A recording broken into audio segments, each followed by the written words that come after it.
इस कार्यक्रम के प्रायोजक हैं रोजगार डेवलपर्स। नमस्कार, पर्स 24 न्यूज देख रहे हैं आप। मेरे अक्षता रावत के साथ वक्त हो चला है नेशनल बुलेटिन का, लेकिन उससे पहले नजर डालेंगे हेडलाइंस पर।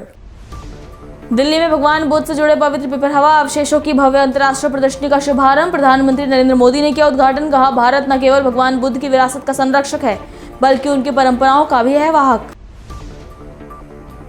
धर्मशाला में कॉलेज छात्र की संदिग्ध परिस्थितियों में मौत को मामले को लेकर लोगों में आक्रोश। जनता ने सड़कों पर उतरकर किया विरोध प्रदर्शन। सीएम सुक्कू ने कहा, इस मामले में शामिल सभी लोगों के खिलाफ होगी सख्त कार्रवाई। देहरादून में उत्तराखंड माल्टा महोत्सव का हुआ आयोजन। मुख्यमंत्री पुष्कर सिंह धामी ने लिया महोत्सव में भाग। कहा, माल्टा को राष्ट्रीय अंतर्राष्ट्रीय स्तर पर पहचान दिलाने के लिए दिल्ली में भी आयोजित होंगे कार्यक्रम। तापी में राज्य मंत्री डॉक्टर जयराम भाई गामित ने उछल तालुका को दी सौगात। करोड़ों की विकास परियोजनाओं का किया उद्घाटन और शिलान्यास। तुम दोनों की मेहनत बहुत रंग लाई है बेटा, घर बहुत सुंदर बना है। ये मेरे पापा का घर। पता है, देख तेरे पापा की नेम प्लेट अपने हाथों से लगाऊंगा। नेम प्लेट तो लग चुकी पापा।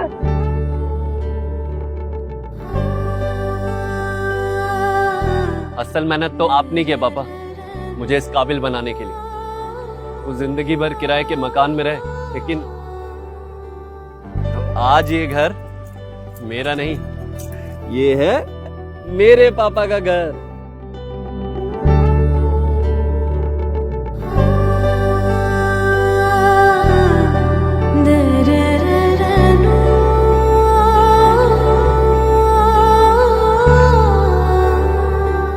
उड़ान सपनों की, आंगन खुशियों का और साथ सकर्णी का।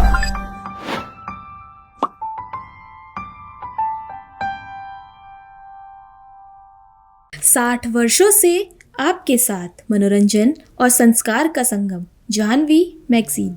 चलिए अब देखते हैं खबरें विस्तार से। दिल्ली में प्रधानमंत्री नरेंद्र मोदी ने राय पिथौरा सांस्कृतिक परिसर में भगवान बुद्ध से जुड़े पवित्र पिपरहवा अवशेषों की भव्य अंतर्राष्ट्रीय प्रदर्शनी the light and the lotus relax of the woken one का उद्घाटन किया, जिसके बाद पीएम मोदी ने कहा कि भारत न केवल भगवान बुद्ध की विरासत का संरक्षक है बल्कि उनकी परंपराओं का भी वाहक है। जब मैं गुजरात का मुख्यमंत्री था तब वहां भगवान बुद्ध से संबंधित हजारों अवशेष मिले थे और आज हमारी सरकार उनकी रक्षा करने के साथ साथ वर्तमान पीढ़ी को उनसे संबंधित ज्ञान भी प्रदान कर रही है। साथियों, भगवान बुद्ध की हमारी ये साझा विरासत इस बात का भी प्रमाण है कि भारत सिर्फ पॉलिटिक्स, डिप्लोमेसी और इकोनॉमी से ही नहीं जुड़ता, बल्कि हमारा जुड़ाव कहीं गहरा है। हम मन और संवेदनाओं से जुड़े हैं, हम आस्था और आध्यात्म से भी कनेक्टेड है। साथियों, भारत केवल भगवान बुद्ध के पावन अवशेषों का संरक्षक नहीं है, बल्कि उनकी परंपरा का जीवंत वाहक भी है। पिपरवा, वैशाली, देवनी मोरी और नागार्जुन कोंडा जैसे प्राप्त भगवान बुद्ध से जुड़े अवशेष बुद्ध के संदेश की जीवित उपस्थिति है। भारत ने इन अवशेषों को साइंस और अध्यात्म हर रूप में संभाला है, सहेजा है। साथियों, भारत का ये भी निरंतर प्रयास रहा है कि दुनिया में बौद्ध विरासत से जुड़े भी स्थान हो, जो भी स्थान हो, उनके विकास के लिए हम यथासंभव योगदान दे सकें। जब नेपाल में आए भीषण भूकंप ने प्राचीन स्तूपों को नुकसान पहुंचाया, तो भारत ने उसके पुनर्निर्माण में सहयोग दिया। म्यांमार के बागान में आए भूकंप के बाद हमने 11 से अधिक पगोड़ाओं का संरक्षण किया। ऐसे अनेक उदाहरण हैं। भारत में भी बौद्ध परंपरा से जुड़े स्थानों और अवशेषों की खोज और उनके संरक्षण का काम निरंतर चल रहा है। जैसा मैंने आपको पहले कहा, मेरा जन्मस्थान गुजरात का वडनगर बौद्ध परंपरा का एक बहुत बड़ा केंद्र रहा है। मैं जब गुजरात का मुख्यमंत्री था, तब वहां बौद्ध परंपरा से जुड़े हजारों अवशेष मिले थे। आज हमारी सरकार इनके संरक्षण पर भी बल दे रही है और आज की पीढ़ी को इनसे जोड़ भी रही है। वहां एक शानदार एक्सपीरियंशियल म्यूजियम भी बनाया गया है, जो करीब 2500 वर्ष के इतिहास का अनुभव देता है। अभी कुछ महीने पहले ही जम्मू कश्मीर के बारामूला में बौद्ध काल की प्रमुख बुद्धिस्ट साइट का पता चला है। अब इसके संरक्षण का काम तेज किया जा रहा है। साथियों, पिछले 10-11 वर्षों में भारत ने बौद्ध स्थलों को आधुनिकता से जोड़ने का भी प्रयास किया है। बोध गया में कन्वेंशन सेंटर और मेडिटेशन व एक्सपीरियंस सेंटर बनाया गया है। सारनाथ में धमेक स्तूप पर लाइट एंड साउंड शो और बुद्ध थीम पार्क का निर्माण किया गया है। श्रावस्ती, कपिलवस्तु और कुशीनगर में आधुनिक सुविधाओं का निर्माण किया गया है। तेलंगाना के नालगोंडा में एक डिजिटल एक्सपीरियंस सेंटर बनाया गया है।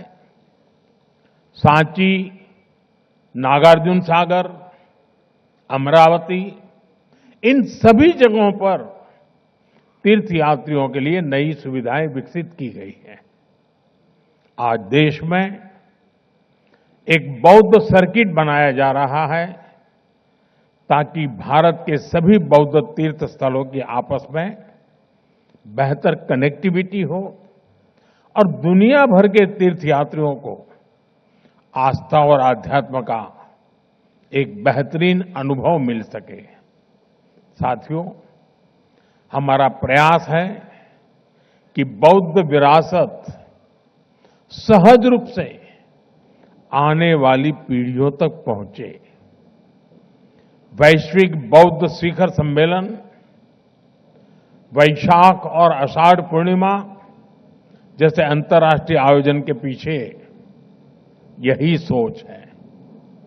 आप सभी जानते हैं कि भगवान बुद्ध के अभिधम, उनकी वाणी, उनकी शिक्षाएं मूल रूप से पाली भाषा में है।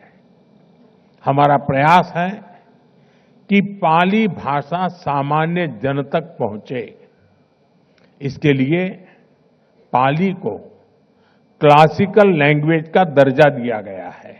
धर्मशाला में एक कॉलेज छात्र की संदिग्ध परिस्थितियों में मौत के मामले को लेकर लोगों ने सड़क पर उतरकर विरोध प्रदर्शन किया। साथ ही छात्रा को न्याय दिलाने की मांग उठाई। इसी को लेकर सीएम सुखविंदर सिंह सुक्खू ने कहा कि जिस प्रोफेसर पर आरोप लगे हैं उसे तत्काल निलंबित किया जाएगा। साथ ही मैंने मामले की विस्तृत जांच के आदेश भी दिए हैं। उन्होंने कहा कि हमारी सरकार इस मामले में शामिल सभी लोगों के खिलाफ कड़ी कार्रवाई करेगी। तो वहीं शिक्षा मंत्री रोहत ठाकुर ने कहा कि एडिशनल डायरेक्टर हायर एजुकेशन की अध्यक्षता में कमेटी बनाई है, वो 3 दिन में अपनी रिपोर्ट सौंपेंगे। देखिए, धर्मशाला के जो बेटी ने वो जो बयान दिया, मैंने उसके आधार पर आज फैसला किया है कि जिस प्रोफेसर का नाम लेकर उसने बयान दिया है उसको तुरंत प्रभाव से सस्पेंड कर दिया जाएगा। अभी जाते ही उसको सस्पेंड कर दिया जाएगा और उसकी इंक्वायरी को भी मैंने कहा कि उसकी इंक्वायरी पूरी कॉल डिटेल के साथ लगाई जाए, क्योंकि जब बेटी का बयान वीडियो पर आ रहा है तो उस दृष्टिकोण से जो भी उसमें सम्मिलित होगा उसके खिलाफ हमारी सरकार सख्त से सख्त कार्रवाई। बहुत ही दुखद घटना ये हमारी धर्मशाला महाविद्यालय में हुई है, जहां हमारी एक बेटी की जान गई है। इन सभी बातों को लेकर तो वर्तमान में जहां पुलिस विभाग के द्वारा भी एफआईआर हो चुकी है, आपका प्रशासन जिला स्तर पे कार्य कर रहा है, एडमिनिस्ट्रेटिव डिपार्टमेंट क्योंकि शिक्षा विभाग है, हमने भी इसमें कदम उठाए हैं। जैसे हमने एडिशनल डायरेक्टर हायर एजुकेशन की अध्यक्षता में कमेटी बनाई है, जिसमें लगभग कोई 3 प्रिंसिपल्स उनको एसोसिएट करेंगे और इनको 3 दिन का समय दिया गया है और वो अपनी रिपोर्ट सचिव शिक्षा को देंगे और निश्चित रूप में जो भी इसमें दोषी पाया जाएगा सरकार विभाग सख्त से सख्त कार्रवाई करेगी। सितंबर में ये मामला सामने आया था, तब से लेकर अब तक दिल्ली पहुंचा गया है, क्या कारण मानते हो? तो अब हम ये तो मामला अब हमारे संज्ञान में तो अभी आया है। बताया गया कि पहले सीएम हेल्पलाइन में मुद्दा उठा था, लेकिन कहीं न कहीं वो बीएड कॉलेज से जुड़ गया था और उस वक्त उसमें कुछ इन्वेस्टिगेशन भी हुई थी। लेकिन जो अभी वर्तमान का जो ये मुद्दा उठा है, इसमें निश्चित रूप में मैं समझता हूं सख्त से सख्त कार्रवाई होगी और जो भी दोषी होगा वो निश्चित रूप में उसके खिलाफ कार्रवाई हो और निर्दोष पर कोई बात न आए, इन सभी बातों का ख्याल रखा जाएगा। चाहे टीचर होगा, चाहे प्रिंसिपल होगा, चाहे कोई भी होगा, अब ये उसके बाद ही we should wait for the report of the committee और जो इन्वेस्टिगेशन पुलिस डिपार्टमेंट कर रहा है, फिर ही हम किसी लॉजिकल एंड पे पहुंच पाएंगे। नाउ तो मैंने कह ही दिया कि एडिशनल डायरेक्टर हमारे हायर एजुकेशन के हरीश शर्मा जी की अध्यक्षता में कमेटी बनी है, उनके साथ 3 प्रिंसिपल्स है, उसमें एक लेडी प्रिंसिपल भी है और 3 दिन के अंदर वो अपनी रिपोर्ट सबमिट करेंगे सचिव शिक्षा को और वो भी पुलिस विभाग के साथ इस रिपोर्ट को भी जोड़ा जाएगा और जो वर्तमान में कार्रवाई होनी है वो पुलिस डिपार्टमेंट द्वारा की। अगली खबर देहरादून से है। देहरादून में मुख्यमंत्री पुष्कर सिंह धामी ने उत्तराखंड माल्टा महोत्सव में भाग लिया, जिसके बाद सीएम धामी ने कहा कि महोत्सव हमारी विरासत है। माल्टा का उत्पादन बढ़ाने और किसानों को लाभ पहुंचाने के लिए हमने सभी 10 जिलों में महोत्सव आयोजित किए हैं। साथ ही कहा कि माल्टा को राष्ट्रीय अंतर्राष्ट्रीय स्तर पर पहचान दिलाने के लिए दिल्ली में भी एक भव्य कार्यक्रम आयोजित किया जाएगा। माल्टा हमारा बहुत परंपरागत रूप से होने वाला उत्पाद है और हमको विरासत में मिला है। हमारे प्रदेश की हमारी जो भौगोलिक परिस्थितियां हैं, पहाड़ है, हिमालय है, वहाँ पर प्रचुर मात्रा में होता है और इसमें औषधि गुण भी होते हैं। ये माल्टा का उत्पादन बढ़े, हमारे किसानों की समृद्धि का कारण बने, हमारा पलायन रुके, नौजवान युवा भी इस दिशा में प्रेरित होकर माल्टा की खेती करें और उनके उत्पादों को बाजार में विपणन के लिए भी जगह मिले। उसके लिए हमने प्रत्येक जो 10 जनपद माल्टा का उत्पादन जहां होता है, उन सभी जनपदों में माल्टा महोत्सव के आयोजन का एक नियोजन किया है कि हर जनपद में माल्टा के महोत्सव होंगे, जिससे माल्टा को और व्यापक पहचान मिले राष्ट्रीय स्तर पर, अंतर्राष्ट्रीय स्तर पर। पहला महोत्सव अभी चमोली जनपद में हुआ था, गोचर में, जिसमें पूरे राज्य के सभी प्रकार के माल्टा जो उत्पादित होते हैं उनको वहां पर प्रदर्शित किया गया था। आज देहरादून में किया गया है, आने वाले समय में अन्य जनपदों में होगा और एक बड़ा कार्यक्रम दिल्ली में भी हम माल्टा को व्यापक पहचान दिलाने के लिए राष्ट्रीय स्तर पर, अंतर्राष्ट्रीय स्तर पर ले जाने के लिए करेंगे। और मैंने आज घोषणा करी है कि हमने जैसे कीवी मिशन शुरू किया तो कीवी में बहुत उत्पादन हमारा बढ़ा है। हमने एप्पल मिशन शुरू किया, एप्पल में बढ़ा है। ड्रैगन में हम पॉलिसी लेकर आए तो ड्रैगन का उत्पादन बहुत बढ़ा है। महक क्रांति की हमने शुरुआत कर दी है, जो सगंध की खेती के क्षेत्र में है। इसी प्रकार से हम माल्टा मिशन भी शुरू करेंगे, जिससे कि व्यापक रूप से माल्टा का उत्पादन और बढ़े और हमारे पूर्वज और हमारी प्रकृति जो हमको देकर गई है वो और आगे बढ़े, हमारी नई पीढ़ी भी इसको अपनाए और देश दुनिया में इसका प्रचार प्रसार। सर, परिवार स्तर पर अनियमितताएं पाई गई है, आपने राज्यव्यापी जांच के आदेश दिए, किस प्रकार आपने पूरे आपको देखा है? क्योंकि लगातार जनसंख्या बदल रही है, डेमोग्राफी लगातार बदल रही है। देखिए, परिवार रजिस्टर में भी चूंकि काफी अनियमितताएं आई हैं, कुछ उसमें प्रावधान पहले से हैं, हम उन प्रावधानों को परिवर्तित करके जो उत्तराखंड के लोग हैं जिससे डेमोग्राफी खराब न हो, उसके लिए हम अगली कैबिनेट में इस पर निर्णय करने वाले हैं। और आज भी हम इस पर व्यापक रूप से चर्चा करके सभी जिलाधिकारियों को, सभी संबंधित अधिकारियों को निर्देश देने वाले हैं कि हमारे सभी डीएम और सीडीओ जहां जहां पर भी इस प्रकार की अनियमितताएं हुई हैं या जहां भी गड़बड़ियां हैं, विशेषकर हमारे 4 मैदानी जनपदों में देहरादून, हरिद्वार, उधम सिंह नगर, नैनीताल और इसके अलावा पौड़ी का हमारा कोटद्वार वाला क्षेत्र, टिहरी जनपद का मुनिकृति वाला क्षेत्र और इसके आसपास का क्षेत्र, ढालवाला का क्षेत्र और चंपावत जनपद का बनबसा, टनकपुर, यहाँ पर इस प्रकार की अनियमितताओं की शिकायत आई है। हम उसका सघन अभियान चलाकर जो भी गड़बड़ियां हुई हैं उसको ठीक करेंगे और तब तक सभी जिलाधिकारी उसको अपनी मॉनिटरिंग में लेंगे, अपने कब्जे में लेकर उस पर जो है उसको देखेंगे। सर, क्या लग रहा है अवैध घुसपैठ हो रही थी क्या इन डिस्ट्रिक्ट में? बड़े पैमाने पर जो डेमोग्राफी में परिवर्तन पाया गया है, एक अंतर पाया गया है जो राज्य के लिए बहुत ठीक नहीं है, यहाँ के देवत्व के लिए भी ठीक नहीं है। और पहले के समय में ऐसी ऐसी जगह पर लोगों को बसा दिया गया है जहाँ पर कोई भी उनका नामो निशान नहीं था, ऐसे स्थानों पर भी बसा दिया गया है। हम किसी भी कीमत पर अपनी आने वाली भावी पीढ़ी को असुरक्षित उत्तराखंड नहीं देना चाहते हैं, उनके लिए सुरक्षित उत्तराखंड देना चाहते हैं, उनके भविष्य को हम सुरक्षित रखना चाहते हैं, उनका भविष्य सुनहरा रखना चाहते हैं, इसलिए हम कोई खतरा मोल नहीं ले सकते। सर, नितिन गडकरी के साथ आपकी मुलाकात है उत्तराखंड की सड़कों को लेकर, कितना महत्वपूर्ण सर इस बैठक को देखते हैं सड़कों के लिए? देखिए, सड़कों की दृष्टि से जहाँ चारधाम ऑलवेदर रोडों से लेकर भारतमाला श्रृंखला में भी अनेक सड़कें हमारी एक कोने से दूसरे कोने तक जोड़ने वाली आज निर्माणाधीन है, और देहरादून दिल्ली जो हमारा एक्सप्रेस वे है वह भी पूरी तरह से अंतिम चरण में है और जल्दी ही उसका भी होना है। इसी प्रकार इस एलिवेटेड रोड के निर्माण के कार्य को पूरा होने के बाद देहरादून, ऋषिकेश, हरिद्वार, मसूरी आसपास के क्षेत्रों में एक बड़ा दबाव हमको फुटफॉल का उसका सामना करना पड़ेगा। इसलिए पहले से भी हमने भारत सरकार के जो सड़क परिवहन मंत्रालय है वहाँ निवेदन किया था और उसके क्रम में उन्होंने हमको यहाँ पर रिंग रोड बनाने की सैद्धांतिक रूप से स्वीकृति प्रदान की है। इसी प्रकार बहुत सारी सड़कें हमारी और निर्माणाधीन होनी है। अभी हमारा नंदा राजजात होना है, उसके निमित्त जो पूरी सड़क का निर्माण होना है, एक तरह से पूरे कुमाऊं गढ़वाल की कनेक्टिविटी होनी है। उन सभी के लिए मैं माननीय नितिन गडकरी जी से निवेदन करने के लिए उनके पास जाऊंगा, बैठक करेंगे हम लोग। पहले से कुछ प्रस्तावित भी है, 5 तारीख को परसों बैठक होने वाली है और हमें पूरी आशा है कि जैसे हर बार भारत सरकार माननीय प्रधानमंत्री जी के नेतृत्व में और सड़क का मामला हो या कोई और मामले हो, सभी में हमको मदद करती है, तो इसमें भी हमको मदद मिलेगी। जो हमारी आवश्यकताएं हैं, जो हमारे सामने ज़रूरतें हैं, उन पर काम होगा और हमको आवागमन सुरक्षित होगा आने वाले लोगों के लिए भी और राज्यवासियों के लिए भी। धन्यवाद। जन जन की सरकार, जन जन का द्वार जो अभियान चल रहा है उसमें 1,35,000 से अधिक लोगों को इसका सीधा लाभ मिल चुका है, किस तरीके से देख रहे हैं आप? देखिए, जन जन की सरकार, जन जन के द्वार लोगों के द्वारा बहुत इस अभियान को सराहा जा रहा है और ये सच में ये अभियान उन लोगों के लिए है जो समाज के अंतिम छोर में, सुदूरवर्ती क्षेत्रों में, दूर दराज गांवों में रहने वाले लोग हैं।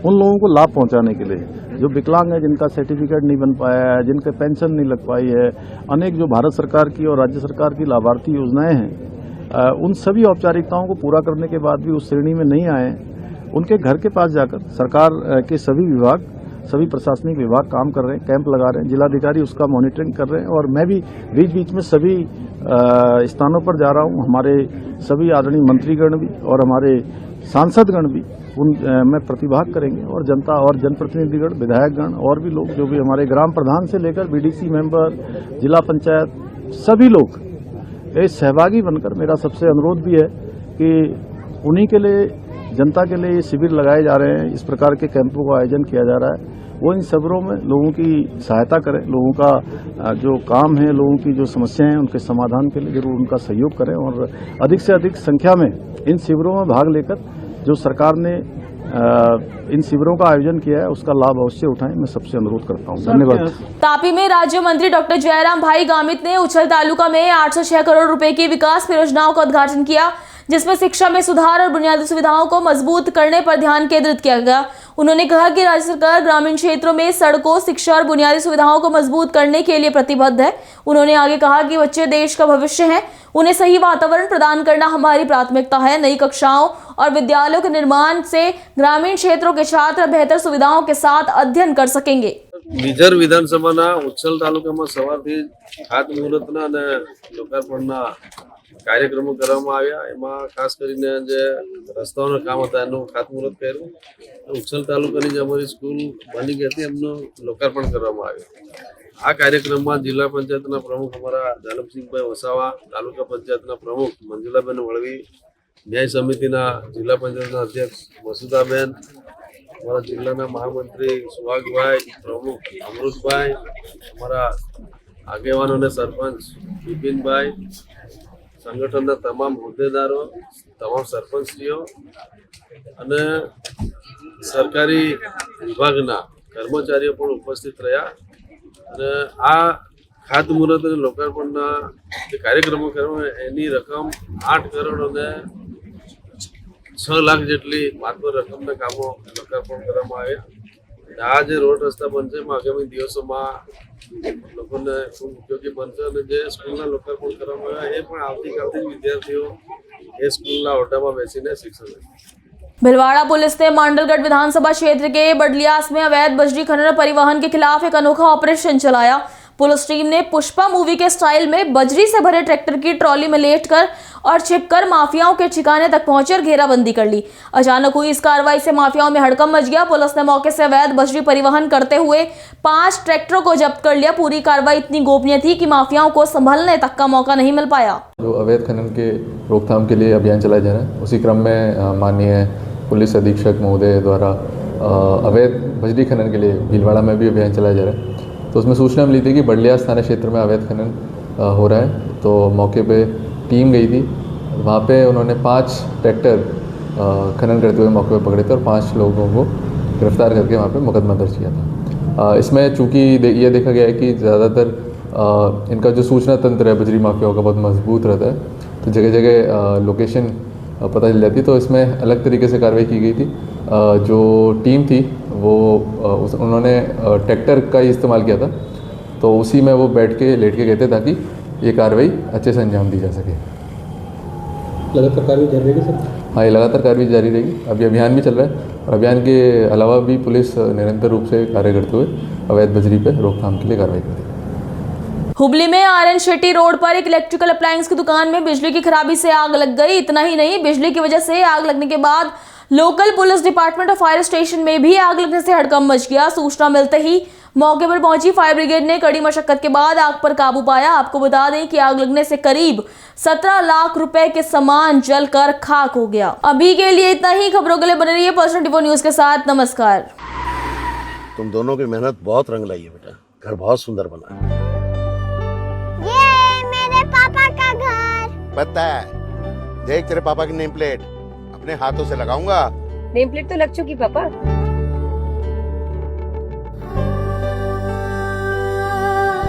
असल मेहनत तो आपने की पापा, मुझे इस काबिल बनाने के लिए। वो जिंदगी भर किराए के मकान में रहे, लेकिन तो आज ये घर मेरा नहीं, ये है मेरे पापा का घर।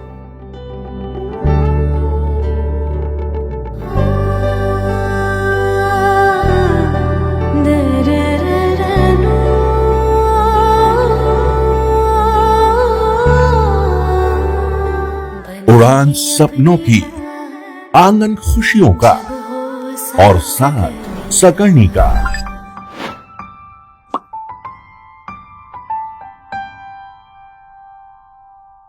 60 वर्षों से आपके साथ मनोरंजन और संस्कार का संगम, जाह्नवी मैगजीन। इस कार्यक्रम के प्रायोजक थे रोजगार डेवलपर्स।